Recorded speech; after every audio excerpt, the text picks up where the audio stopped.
السلام عليكم ومرحبا بكم في كوزين اسيوس دو ميمي. اليوم جبت لكم هاد لا تارت تاع لا سيركونسيزيون او الختانه او الطهاره كل منطقه وكيفاش يعيطوا لها.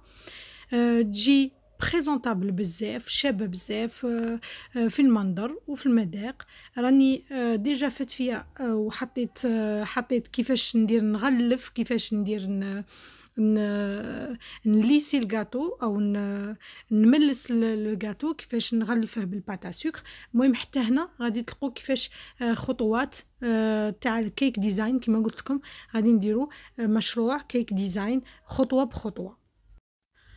فوالا دونك دروك نخليكم غادي تشوفوا معايا خطوه بخطوه كيفاش خدمت لا تارت تاع الطهاره او الختانه.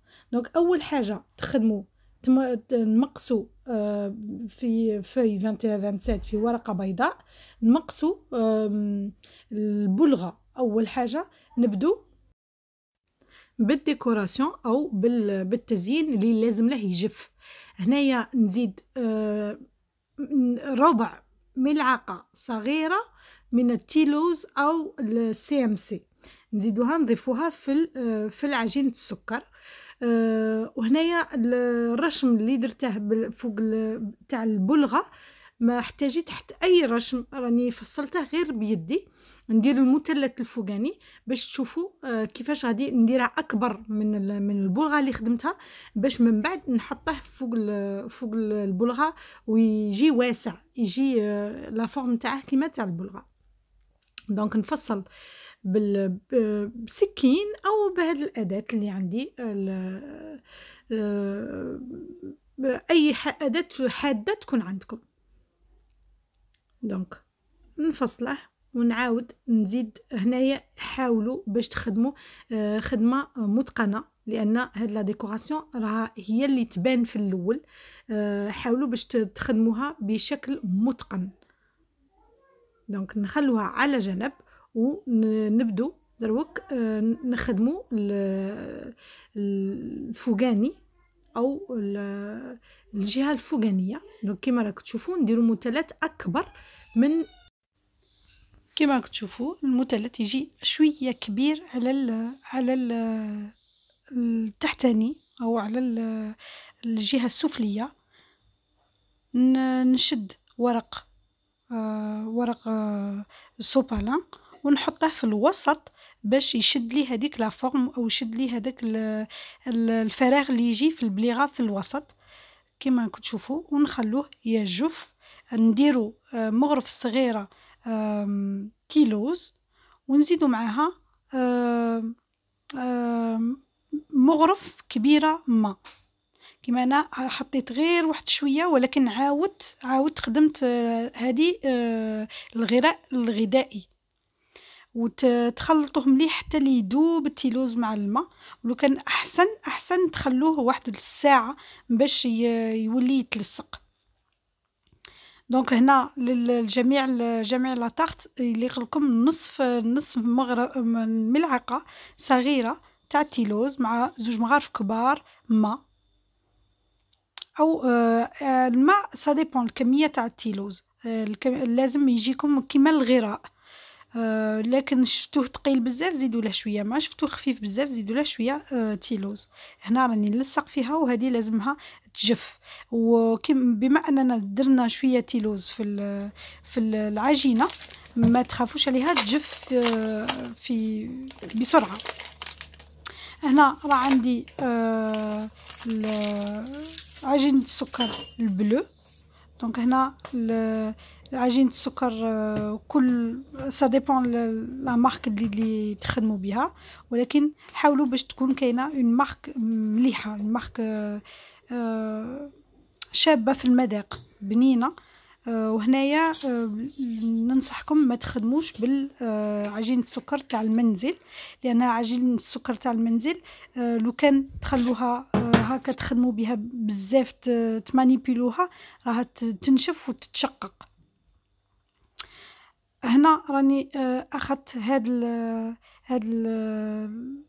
لو فوغاتو باش نخدم الفوقاني. تقدّوا تخدموه بكاطو حقيقي، يعني بطرطة حقيقية، ولكن أنا فضّلت يكون طرطة بلوتو هاد من البوليستيرين، لأني جاي غير ديكوراسيون، وهو spécial tarte، يعني شريته spécial pour la tarte، مُعقّم spécialement pour les tartes. غادي نكوفريه بهاد لا couleur. هنا de façon قاع الخطوات غادي نوريهم لكم en image وبالصورة، وكلشي راه واضح. هنا نملّس مليح، حاولوا باش تخرجوا دايمًا الهوا من الفوق، دايمًا تحطوا يدكم باش يخرج الهوا من الفوق، ومن بعد تبقوا تلصقوا في الحواف، وحاولوا باش سوا ديروا التيلوز كيما هنايا obligé ديروا ماشي تيلوز، استغفر الله، الكريسكو، باش يلصق لكم في التورتة أو في البوليستيرين. فوالا كيما راكم تشوفوا، ونمقّص. هذه ساهلة لأنها فو غاتو، يعني ديجا عنده لا فورم وديجا عنده تو سكيل فو. نخليكم تشوفوا هادشي قاع بالصورة.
هنا نمروا لتغليف الكيك. هنا عندي كيك، عندي طبقتين، يعني الطبقة الأولى راها بلا كريم وبور أو بعجينة بكريمة الزبدة. كما تشوفوا نسوي السطح مليح مليح. هنا كما تشوفوا الطرطة تاعي راها كانت باردة عليها، نقد ندير لها الحواف اللي من الفوق، نقد نمسهم بكل سهولة، ونعدل السطح بكل سهولة. كما تشوفوا غير بسكين نرد السطح الفوقاني أملس. وهنا من بعد غادي بالملاسه او بملاستين غادي من بعد نخدم السطح يولي ليس، فريمون ليس نيشان. دونك ما تقلقوش كاع من هاد شويه اللي راهم كاينين، الخطوط راهم كاينين. من بعد غادي بشويه الكريمه تطلق روحها شويه، بهذيك الملاسه نسولها السطح تاعها او نملسولها السطح تاعها. دونك هنا غادي نطرح او غادي نحل لاباتا سكر البيضه تاعي ونغلف بها. دونك نخليكم تشوفوا هذا الشيء اون ايماج او بالصوره.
دونك أنا كيما راكم تشوفوا نعاود نفس الخطوات، يعني نحط لا بات ا سوكر تاعي أو عجينة سكر، نضغط عليها من الفوق أو نملسها من الفوق حتى نخرج الهواء، من بعد نبقى ندور غير بشوية ونكسل فيها أو جو لا تيغ باش هي دير لي باش هي تلصق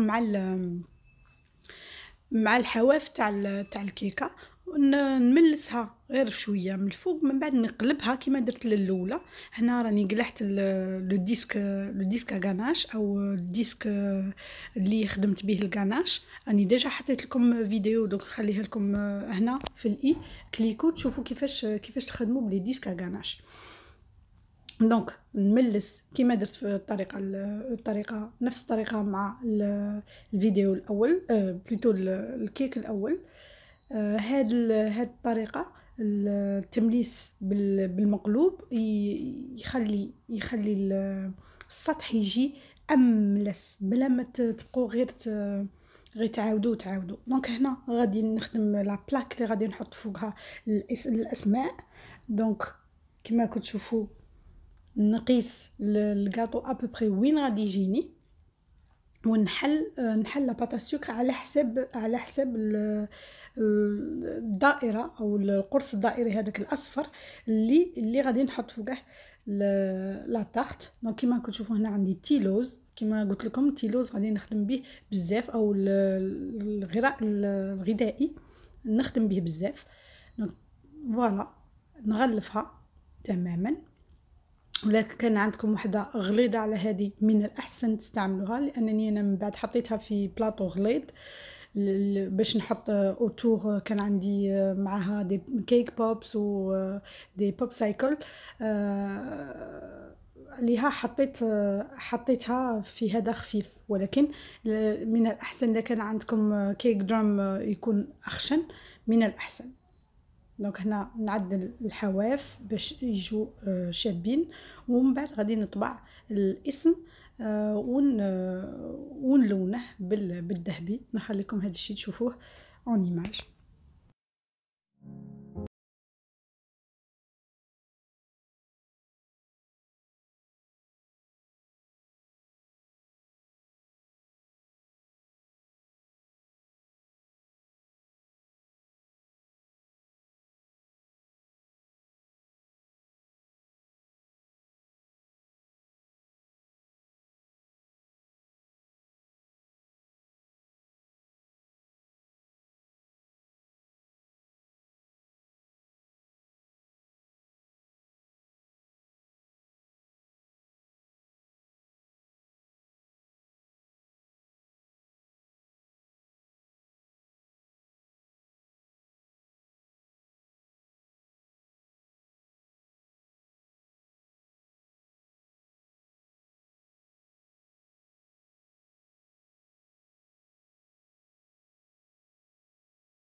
كيما راكم تشوفوا بعد ما بعد ما كملت الكيك هذيك الحواف تاع لا برودري راني لونتهم بالدوغي.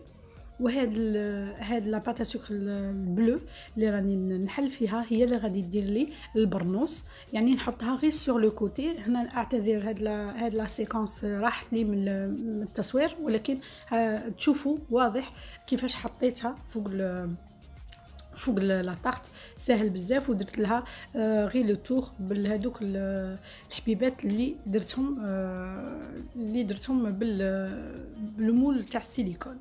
فوالا لا طاحت بعد ما وجدت، بعد ما لونتها. هنا قبل ما نلون الحواف لونت غير الوسط، تجي هكا شابه ولا تجي بالدوغي تاني رائعه. دونك نتمنى ان شاء الله تكون عجبتكم. راني حطيت لكم جميع التفاصيل حتى تنجحوا فيها. ما بقى لي غير نقول لكم السلام عليكم في فيديو جايه باذن الله.